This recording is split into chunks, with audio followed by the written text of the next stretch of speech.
গত শতাব্দীর শেষ ভাগ বাংলাদেশের ক্রিকেট তখন কেবল পথ চলতে শুরু করেছে। এক বুক স্বপ্ন আর সীমিত সামর্থ্য নিয়ে একদল তরুণ লড়াই শুরু করে বিশ্বমঞ্চে নিজেদের চেনাতে। আর পর্দার আড়াল থেকে সেই স্বপ্নের সারথি হয়েছিলেন বেগম খালেদা জিয়া, যিনি আগামীর বাংলাদেশের দর্পণ হিসেবে দেখেছিলেন খেলার মাঠকে, যার হাত ধরে আধুনিক ক্রীড়াঙ্গনের সূত্রপাত। তার আমলেই ঢাকার প্রাণকেন্দ্রে তৈরি হয়েছিল ক্রিকেটের আলাদা ঠিকানা হোম অফ ক্রিকেট। ফুটবলকে পুনরুজ্জীবিত করতে তৃণমূল পর্যায়ে লিগ ও টুর্নামেন্ট চালু করার পেছনে তার ছিল ঐকান্তিক আগ্রহ। বিকেএসপিকে আধুনিকায়ন করা থেকে শুরু করে জেলা পর্যায়ে স্টেডিয়াম নির্মাণ, ক্রীড়াঙ্গনের প্রতিটি ইটে মিশে আছে তার দূরদর্শী পরিকল্পনার ছাপ। একটি বল, একটি ব্যাট লাখো তরুণের হাতে তুলে দিতে পারলে জাতি পাবে এক সুস্থ প্রজন্ম। তার শাসনামলে জাতীয় পুরস্কার পায় নতুন গুরুত্ব।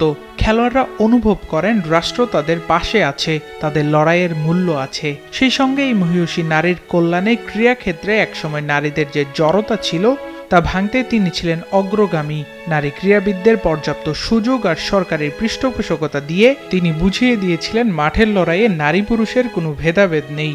তার স্নেহমাখা উৎসাহে বহু অদম্য নারী অ্যাথলেট ছিনিয়ে এনেছেন আন্তর্জাতিক সম্মান। সময় বয়ে যায়, বদলে যায় দৃশ্যপট, কিন্তু ইতিহাসের পাতায় খোদাই করা থাকে সেসব মানুষের নাম যারা নিঃস্বার্থভাবে ভালোবেসেছিলেন এদেশের মাটিকে, এদেশের মানুষের বিজয়কে। দৃঢ়চেতা এই নারী জয় পরাজয় ছিলেন শান্ত, অথচ কমতি ছিল না তার প্রেরণার, যিনি শিখিয়েছিলেন লড়াইটাই শেষ পর্যন্ত চালিয়ে যেতে হয়। আবরার আল দাইয়ান, নিউজ 24।